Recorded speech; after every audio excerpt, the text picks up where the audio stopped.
So welcome to my channel Rekha Datta English Classes. Thanks for stopping by. Today we are going to discuss some problem which are very genuine, which really occurs in everybody's lives who are getting into this zone of learning English, spoken English.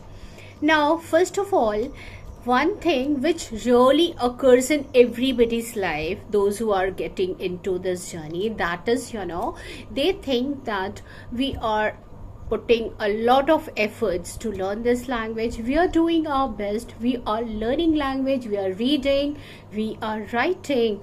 Even we are trying to imitate the native speaker as they are speaking. Still, we find that we are not getting the right results of our work.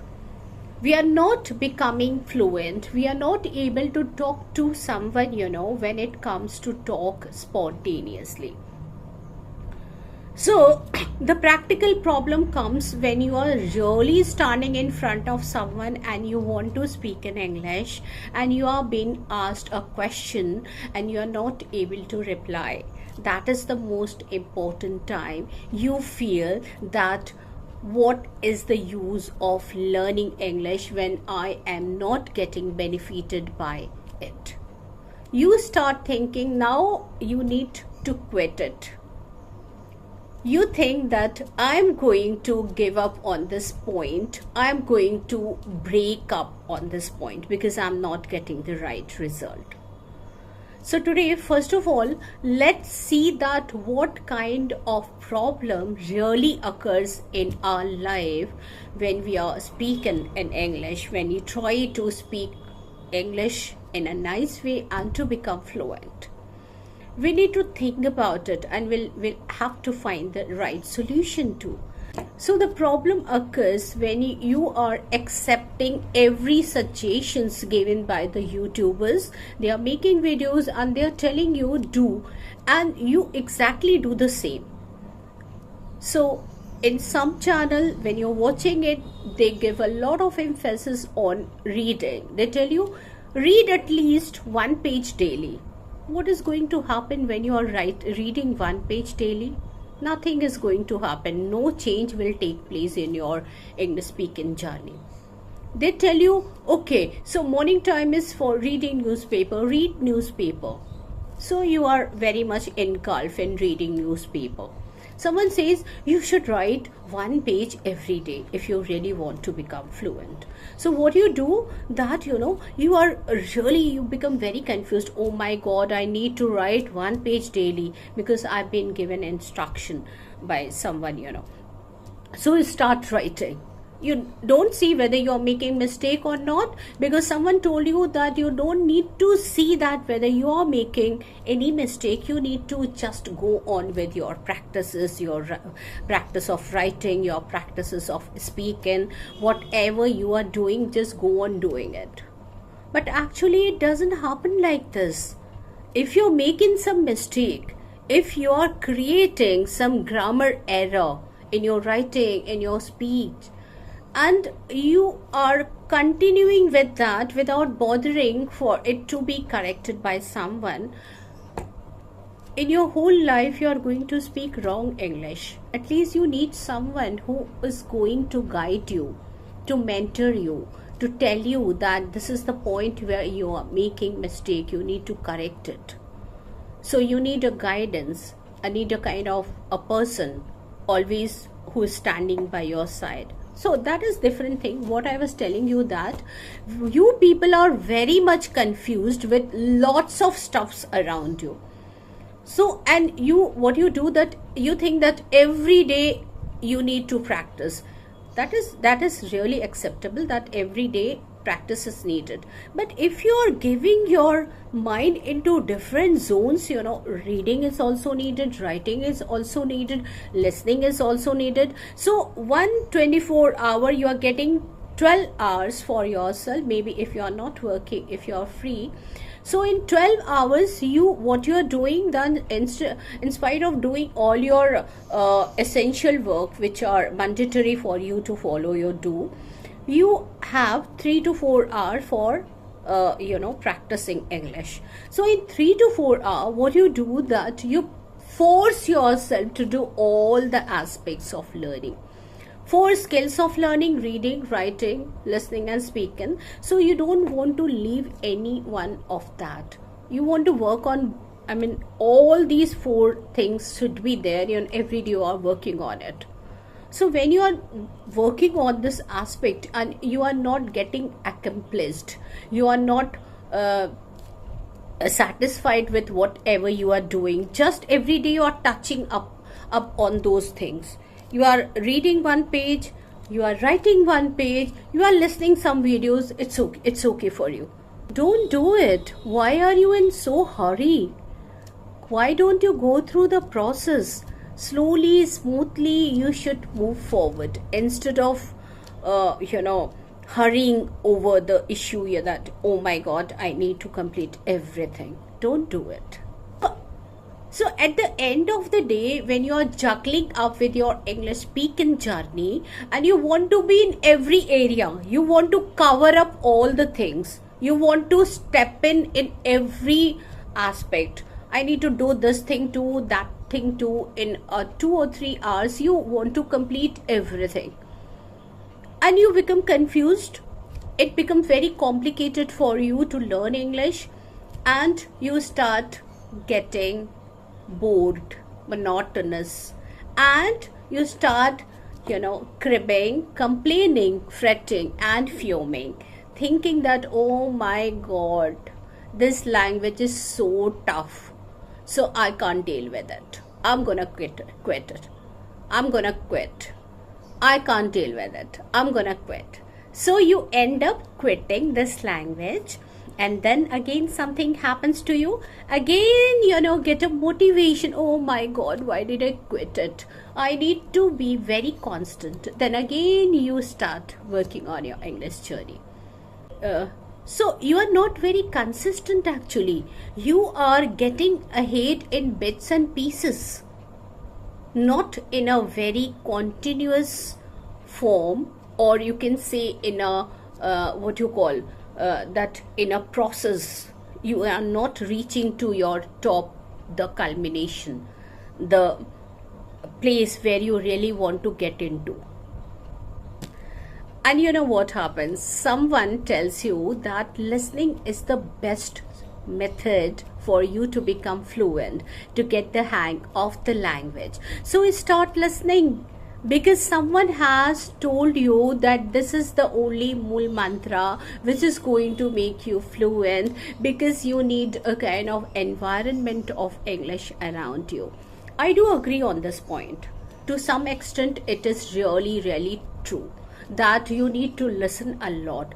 But it doesn't mean that you are listening only. You are listening podcasts, speeches, everything. You are listening and listening and listening. Not giving yourself a scope to speak out. Listening will help you if you are coming out with whatever you have watched. If you have listened something, then try to come up with that. Try to narrate that. Try to explain that, whatever you have listened. Then only it will work for you, because it goes into our mind and remain passive over there. You have to activate it. Listening is really very good method. I believe it. I really trust on it a lot, and you can also rely on it. But remember that when you are listening, you need to speak also. The same thing, whatever you are listening, speak it out. Speak. Suppose you have watched a video, very small video, and you know the story. So you need to talk about it. You need to talk about the whole stuff. Maybe you are not coming up with the dialogues. It's okay. You are not talking each and every dialogues. But yes, you can talk about the summary. You can talk about the gist of the story in sometime in present indefinite tense, that is simple present tense. Sometimes you can talk in past indefinite tense too. But narrate the whole stuff. Come out with that, So when you are listening, it's okay. But at the same time, you should also bring it to your mind, recall it, and then speak about it. Then only it is going to work for you. One thing I really want to discuss over here, I really want to mention here, that most of the people, they follow other people advice when they tell them that listening is the best method for you. Why don't you get involved in reading? Read a lot. So you start listening to them, you start reading a lot, reading, then you are just filling the diary, writing, you're writing a lot. But I would tell you one thing, you need to figure out which method or strategy is really working for you, and you need to follow them. You need to follow that particular strategy which is really working for you. So it is not always good that if some technique or strategies is going to be good for one person, it is going to be good for you too. So it doesn't happen like that. Maybe you are getting advantage by watching something, by listening something. Just stick to that. If you think that I am reading and I'm getting benefited by it, really working for you, to stick to that thing too. Don't follow other people's advice, because it is person to person differ. So it is your own personality, it is your own way of grasping on thing.